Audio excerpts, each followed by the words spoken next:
हर हर Mahadev.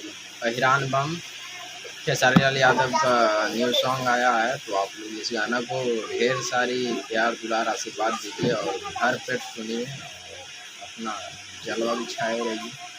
Khesari fan आप लोग मतलब खेसारी लाल यादव को हमको ऐसा अंदाज लगता है कि आप लोग नीचा नहीं गिरने दीजिएगा और बहुत superstar, trending star, power star Khesari Lal Yadav को बना करके आप लोग रखिएगा। हमको आशा विश्वास है तो खेसारी लाल यादव का बहुत सा सावन गीत आया है, लेकिन अब भी जस्ट हम यूट्यूब खोले तो देखे कि अहिरान बम गाना आया है, तो प्यार दुलार आशीर्वाद आप लोग दीजिए और भर पेट दुलार दीजिए। सबका गाना सुनिए, मगर ये अहिरान बम जो गाना निकला है भैया तो कुछ अलग अंदाज में है, एक तरफा राज करने के लिए।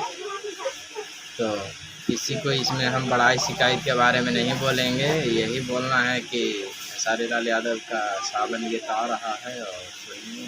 और जोन यादव जी का गाना भी आया है, तो उसको भी प्यार दुलार आशीर्वाद दीजिए।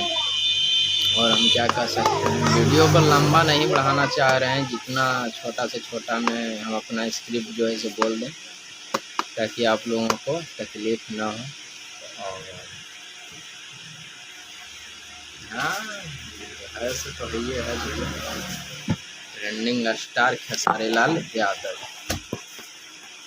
उनका गाना भी सुनते हैं, फिल्म भी देखते हैं। सच्चाई में फिल्म करे चलते भोजपुरी भाषा बचल गई, लेकिन ये सब बोलने का चीज़ नहीं है, जो खुद समझते हैं, है ना, सब बताने का चीज़ नहीं है। तो आप लोग इसी तरह से हर हर महादेव, बोल बम, शंकर बाबा और जो बोल बम सॉन्ग है से आ रहा है सावन के गाना जी, तो प्यार दुलार आशीर्वाद दीजिए, सबको गाना सुनिए। अहिरान बम आ गया है। चलिए तब तक के लिए जय हिंद, जय भारत, जय भोजपुरी समाज।